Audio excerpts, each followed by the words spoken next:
Buenas tardes. Hoy a nuestra audiencia les vamos a presentar al doctor Carlos Eduardo Cuevas Barragán. Él, de formación, es ingeniero industrial, tiene una maestría en administración y tiene un doctorado en relaciones y negocios. Él tiene varios años ya con nosotros aquí en el Centro de Valores. Él nos apoya en una gama de asignaturas o de materias, ¿sí? Entre ellas se destaca sobre todo los trabajos en metodología y todo lo ligado con proyectos. Él, aparte de dedicarse a la consultoría de negocios, él no recientemente, sino ha estado trabajando en proyectos de exportación.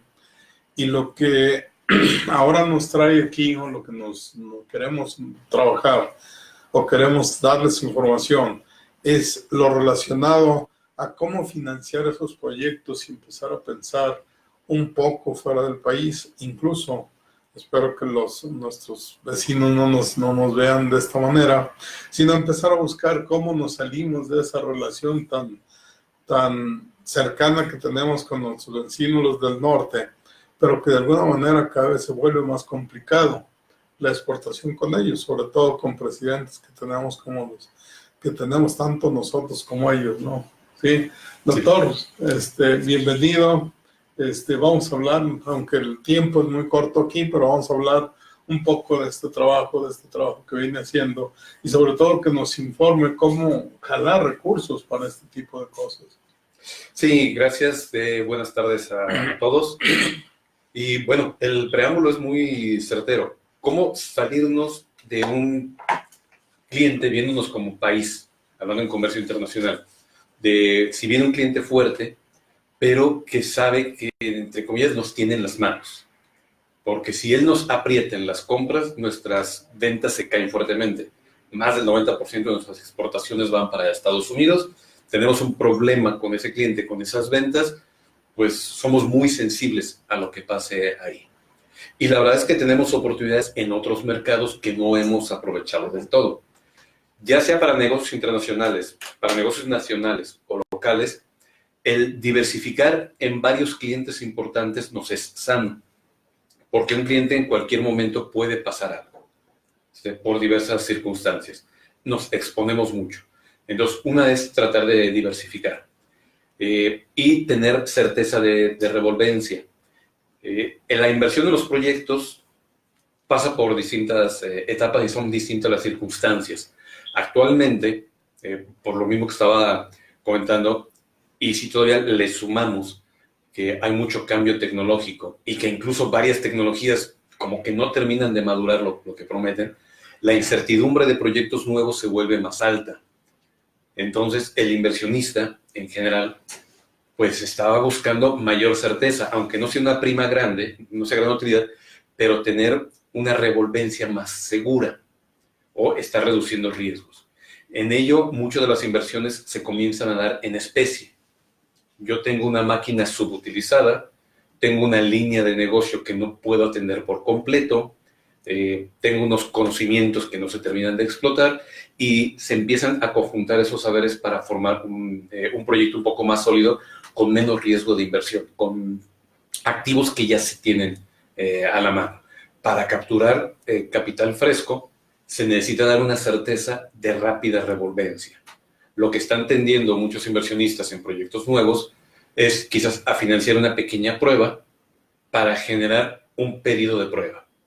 Y entonces decir, aunque no se gane, pero darnos cuenta que se entrega al mercado, que el mercado lo acepta y vuelve a pedir. Y entonces a partir de ahí se comienzan los proyectos de inversión. Y la inversión puede ser vía créditos que están un poco restringidos, o también se está dando modalidades de crowdfunding que ya están aumentando sus montos. Antes era para micronegocios, hoy ya se está llegando a formar proyectos de mediano tamaño en crowdfunding, pero sí necesitan tener reglas muy claras sobre el gobierno corporativo y de cómo se van a estar tomando decisiones allá al respecto. Los plazos de recuperación de capital, en general todo el mundo lo está evaluando ya más corto, porque tenemos distintas incertidumbres.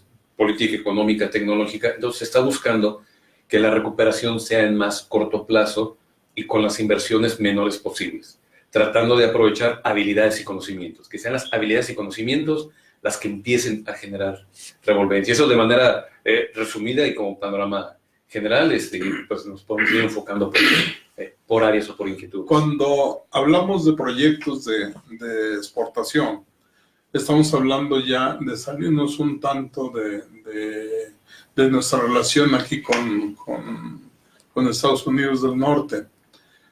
¿Cuáles son los riesgos más comunes que se corren cuando empezamos a sondear nuevos mercados? La cultura, el trasfondo cultural, la forma de conversar, de tener compromisos, de tener acuerdos. Incluso en el mismo Asia es distinto Tailandia, Japón, China, Corea, aunque los dos sean Asia-Pacífico, pero son culturas diferentes. Entonces hay que entender las culturas y las formas de proceder, las usanzas que se tienen y tener una estructura jurídica firme, porque de repente una negociación con China, ha habido muchos casos donde de repente el exportador mexicano no recibe la paga porque el chino dice no llegó como yo quería, y el debate jurídico se torna difícil, no demostrable, quedan muchas cosas en sobrepuestos y eso genera problemas. El derecho internacional es algo que está creciendo, pero aún no está terminado. Algo que poca gente conoce es que tenemos una Cámara Internacional de Comercio que puede absorber los litigios, pero los contratos deben tener esa prerrogativa de antemano. Si no, no los pueden absorber. Se quedan a los juzgados locales y eso ha causado algunos problemas, tanto de impagos como de falta de suministro. También México ha dejado de surtir algunos productos que se compromete, lo que también ha generado problemas de imagen en el mercado internacional. Entonces, la forma de entender de cómo hacer las cosas, de hacer una estructura jurídica sana y de entender la cultura, qué es lo que se está buscando.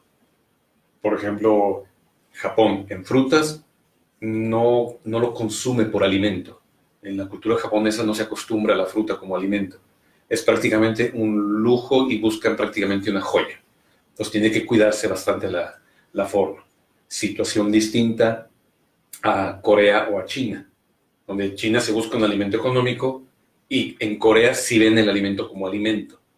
Entonces es otra escala de valores y de atributos lo que hay que estar identificando en cada ocasión, y cada mercado es distinto y hay que darle pues, al cliente lo que requiera. Cuando hablamos de esta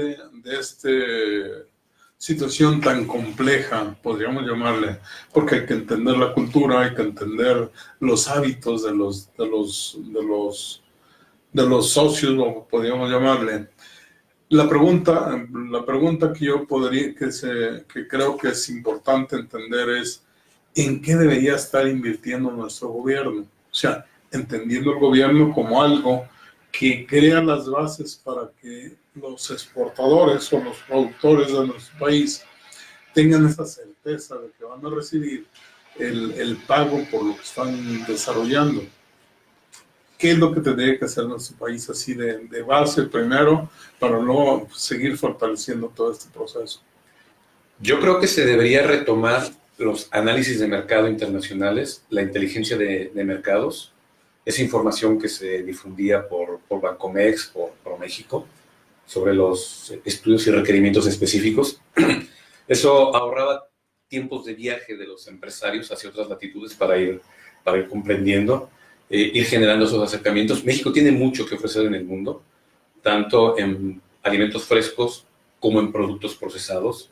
México ha exportado autopartes, alimentos procesados, textiles elaborados, y tiene nichos de competencia.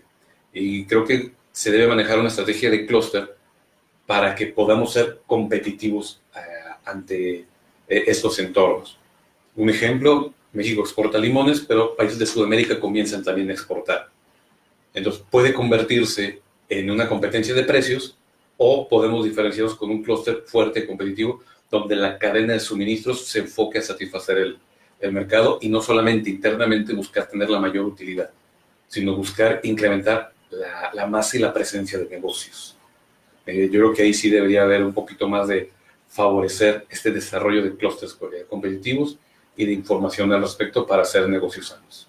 O sea que el gobierno en este momento debería dedicar parte del recurso a hacer ese tipo de estudios y se me ocurre cómo preparar a las personas, a los profesionistas que dieran este enlace, ¿sí? Y yo creo que prácticamente lo que tendríamos que mandar es profesionistas a prepararse allá, a entender la cultura y empezar a ver este puente entre nuestro país y ellos, porque entenderlos de aquí hacia allá nosotros no está tan sencillo, ¿no? No es tan sencillo. De repente nos acostumbramos a vivir la vida de cierta manera y lo vemos normal. Y de repente cuando nos damos cuenta que otras personas ven la vida de otra forma, nos sorprende. Nos causa admiración porque no lo habíamos visto así. Pero eso sucede en cada cultura. Y de hecho ese tema ya se estaba comenzando a desarrollar, la verdad, en ProMéxico, donde tenían becarios que estaban en otras latitudes. Su trabajo era estudiar el mercado local y después ir acompañando a los noveles exportadores, y lo que se buscaba es que fuera tan eficiente su trabajo que estos jóvenes terminaran absorbidos laboralmente por la empresa exportadora. Ya estábamos comenzando a hacer eso y empezaba a haber información interesante. Si bien el proyecto no duró mucho, pero los jóvenes estaban empezando a dar información interesante porque empezaban a conocer las líneas transportistas, los mercados locales, hacia dónde se estaban moviendo, y cosas que incluso con el solo hecho de vivir ahí, inevitablemente vas aprendiendo.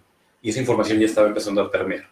¿Sí? Y eso, teniéndolo en 5 o 7 puntos estratégicos del mundo, pues puede favorecer información para generar mercado.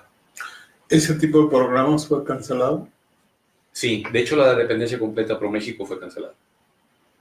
Ahora, ¿qué se tendría, cuando hablamos de este recurso, porque al final es un recurso, cuando hablamos de este recurso, ¿cómo podría o qué se tendría que hacer? ¿Cuál es el planteamiento que se tendría que hacer para llegar a hacer entender que esto es importantísimo para nuestro país? Pues el tema de que yo veo es el valor como ha crecido el ingreso nacional, el PIB, vía las exportaciones. Si analizamos de los 90s a la fecha, cómo ha crecido tanto el ingreso del PIB como en porcentaje del PIB por el valor de exportaciones, principalmente por alimentos y por productos elaborados, pues se puede ver ahí lo que ha generado de ingreso para el país y la consecuente recaudación de impuestos para el Estado. Y entonces se puede determinar, ¿sabes qué? Becarios a nivel internacional que estén apoyando para esto son cuentas muy sumeras que yo he sacado, fácilmente pagables por el incremento de recaudación que generan las mismas exportaciones. En un plazo no muy largo, 3 o 4 años, porque en 1 o 2 años pueden terminar absorbidos por la iniciativa privada, por los mismos exportadores, como representantes de sus marcas. O sea, lo que nosotros tenemos que empezar a observar es que tenemos que pasar de ser un país donde la exportación era petróleo, de hecho lo estamos haciendo ya, donde la exportación era prácticamente productos, donde lo que generábamos era mano de obra un tanto calificada para alguna serie de productos. Allá ahora entrar a productos perecederos que hemos venido creciendo mucho, o más bien productos agrícolas, donde ya hay muchas empresas que están volteando a ese mercado y hay con valores agregados muy importantes. Sin embargo, aquí lo que estamos hablando también es que hablamos de perecederos y que tendríamos que entender esa cultura donde para nosotros una fruta es parte del alimento diario y a lo mejor para otros países es más bien un lujo. ¿Sí? O sea, ahí ¿cuál sería ese punto en el cual tendríamos que destrabar? Ahí es entender lo que se está requiriendo y hasta la parte más básica de producción, cómo llevar la calidad y la capacitación para que se trabaje acorde a lo que se está requiriendo. Para un país latinoamericano, un alimento, su principal atributo va a ser que sea accesible, el bajo costo. Para alguien que lo está buscando como algo de lujo, se tiene que buscar y hacer una transferencia de tecnología y una capacitación que sepan literalmente hasta cómo cuidar las hojas de los árboles para que no vayan a generar alguna mancha en el producto, porque eso le baja el valor. Porque, oye, nutricionalmente es lo mismo, sí, pero ese mercado está buscando algo más. No solamente alimentarse, busca algo más. Si llega manchado, bueno, será para otro mercado. Entonces, habría que estar identificando y estarlo desarrollando desde inicio, acorde a donde va. Tanto en alimentos frescos, que aún tenemos oportunidad en el mundo, y también entender que en cuestión de alimentos, el mundo está girando cada vez más, y eso prácticamente todo el mundo, hacia alimentos procesados, porque las dinámicas sociales están cambiando. En todo el mundo, cada vez hay menos amas de casa como tal, y el vértigo de la vida citadina está llegando a todo el mundo, entonces un alimento procesado termina por ser más práctico. Sí, y eso también. Y sobre todo que ese alimento procesado se modifica en la vida de anaquel. Si esa vida de anaquel nos llevamos ya que pase de ser un perecedero, pero que de cualquier manera eso pierde valor en determinados mercados, ¿no? Bueno, otro de los puntos que yo quisiera que tratáramos aquí es cómo financiar estos proyectos. O sea, ¿dónde hay recursos? ¿Cómo buscar esos recursos? Los recursos de banca comercial cada vez están un poco más restringidos, porque el riesgo general y el clima de negocios se está poniendo un poco más tenso. Las expectativas de crecimiento siguen presionándose a la baja. La expectativa de una recesión en diciembre no se ve lejana o descabellada. Entonces, fuertes inversiones de largo plazo se ven con mucha precaución. Ninguna institución financiera se niega a prestar porque, al final de cuentas, es su negocio.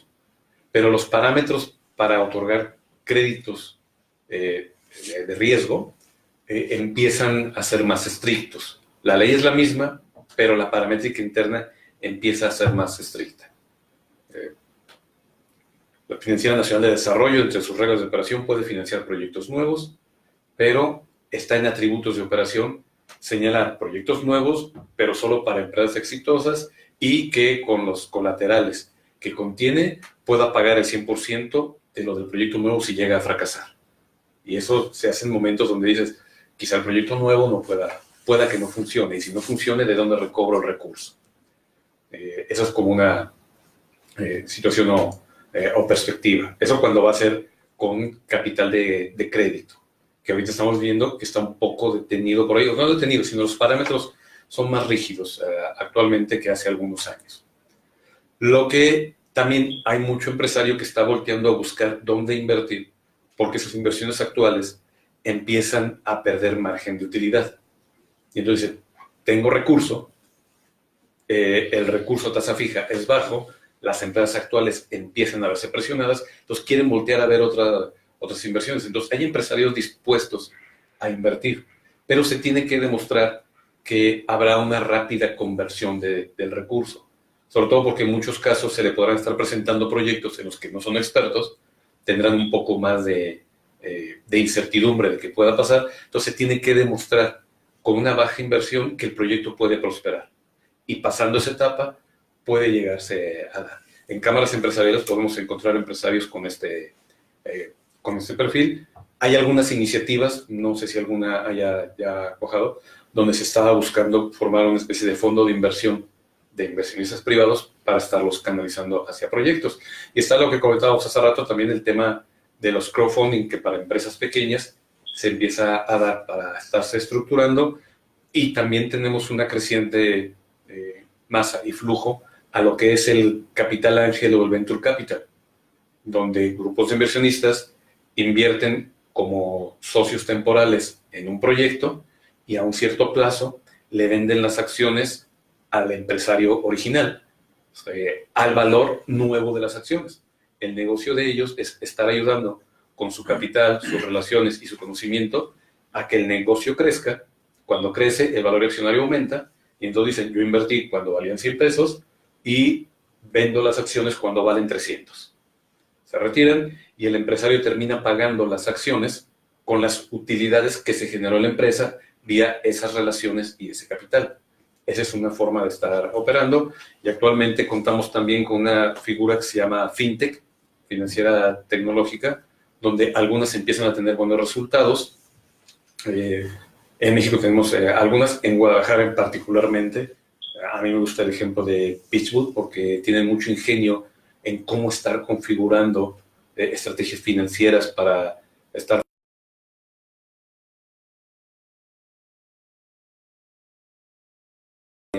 y medianas con nuevas estrategias de financiamiento. Son de las figuras que pudiéramos hablar donde se puede estar capitalizando. Todo ese recurso que teníamos en el pasado, vamos llamando el pasado, de riesgo compartido, ¿todo está cancelado? Actualmente los proyectos de inversión están muy detenidos en presupuesto público, y no solamente los proyectos de inversión, gran parte del presupuesto está muy detenido. No hay una razón certera para poder decir con toda certeza cuál es la causa.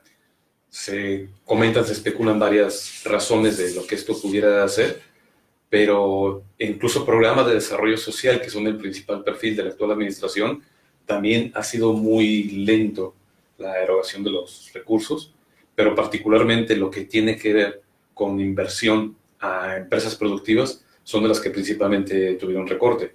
Un ejemplo es lo que es la restricción de una dependencia de Zagarpa o Izaber llamada Acerca, donde se tenía mucha promoción para la exportación, se podían mandar muestras comerciales, se tenía contacto con compradores en otras partes del mundo para todo lo que tuviera que ver con alimentos frescos y procesados, y toda esa parte fue cancelada. Hoy Acerca se enfoca a lo que es el subsidio para maíz y frijol, que es la otra parte productiva de campo, pero la parte de exportación de productos productivos se eliminó, se elimina ProMéxico, y se señala que la Secretaría de Relaciones Exteriores absorbe estas funciones, y si bien se le atribuyen las responsabilidades, pero sin el presupuesto y el personal para llevarlas a cabo. Entonces, las tiene documentadas, pero no tiene elementos para ejercerlos. Entonces, sí son acciones que se han ido restringiendo. Lo que era el Fondo de Riesgo Compartido, FIRCO, también trae un presupuesto muy, muy castigado. Se está operando en campo, pero los presupuestos están restringidos, por lo menos hasta la fecha. Cuando estamos hablando de todo este proceso, a mí me queda claro que intermedio hay toda una tarea de capacitación. La pregunta que se le haría es, ¿cuál sería el papel de las instituciones educativas en todo este trabajo? Y cómo en realidad las instituciones educativas pudieran entrar de alguna manera tanto a preparar como a empezar a buscar a lo mejor algunos fondos internacionales para entrar a este proceso, porque al final ambos países salen beneficiados, ¿no? Sí, es correcto. De hecho, particularmente en Europa y en Asia, existen empresarios interesados en invertir en México, pero la dinámica de estructurar las cadenas de suministro en México no son del mismo nivel de las que se tienen en Europa y en esos países de Asia. Entonces, eso los hace detenerse un poco. Además que ellos también entienden que hay una diferencia cultural fuerte, y algunos que se han aventurado han tenido algunos fracasos por no entender cómo son las usanzas aquí en cuanto a esa parte. En cuanto a las instituciones educativas, en general, nos falta mucha capacitación en los medios de producción, tanto de campus como de manufactura, para terminar de entender las reglas y la forma de operar internacionalmente. Quizás lo que tengamos más adelantado sería la aeronáutica y la industria de manufactura automotriz, donde incluso en la automotriz tienen algo de problemas con la proveeduría R3, ese tercer nivel de proveeduría que todavía les cuesta trabajo entender la cultura de la armadora de un Nissan, de Toyota, Honda, General Motors, y el R3 todavía visualiza su forma de operar pues como un taller ordinario que tenemos en México.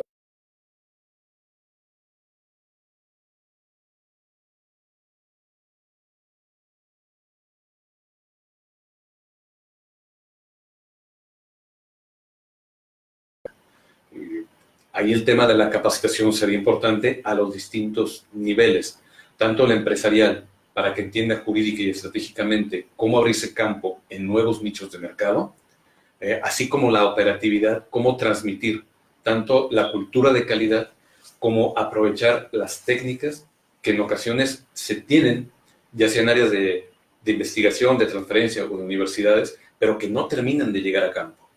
Que se sabe cómo controlar una plaga, cómo incrementar el nivel de rendimiento de una vaca lechera, pero que en su mayoría no termina de llegar a campo. México es un país que culturalmente ha consumido maíz desde antes que se llamara México, y a pesar de que de todas esas generaciones de trabajar ahí, todavía la mayor parte del maíz en Jalisco, de los principales estados del país, seguimos dependiendo del temporal. No hemos logrado tener una tecnificación suficiente, ni siquiera para nuestra producción de maíz. Y de ahí para atrás, pues le podemos contar que en la industria alimenticia son pocos los sectores que hemos generado un buen desarrollo. El porcícola ha tenido un buen desarrollo, pero son pocos. Son pocos. En la mayoría de los aspectos de campo todavía tenemos mucha brecha por caminar. O sea, yo creo que todavía tenemos que hablar de consolidar empresas. Sí. O sea, realmente mucho de nuestro trabajo todavía viene haciéndose a través de grupos familiares que vienen incursionando en una serie de cosas donde el sentimiento es más grande que el proceso productivo, ¿no? Bueno, los tiempos son difíciles en este tipo de eventos. Cecilia ya nos está haciendo, se nos está terminando el tiempo. No quisiera dejar de aprovechar de mencionar dos cosas importantes donde está participando sobre todo el Centro de Valores.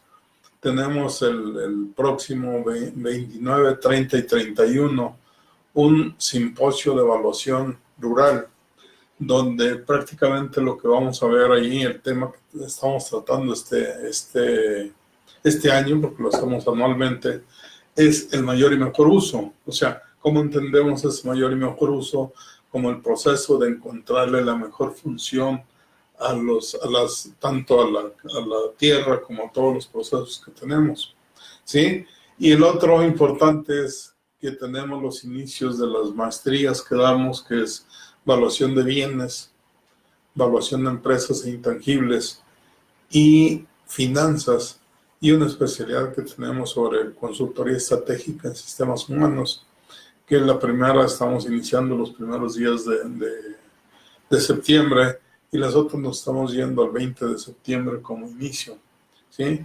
Y entonces todavía tenemos por ahí cupo para algunas de ellas, y quien esté interesado podría comunicarse con nosotros por cualquiera de los medios que tenemos. Y no me resta más que agradecerle, doctor. Sabemos que hablar de un tema de estos en este tiempo es un tiempo muy reducido. Sin embargo, esto nos deja ya la idea de que tenemos un potencial como país.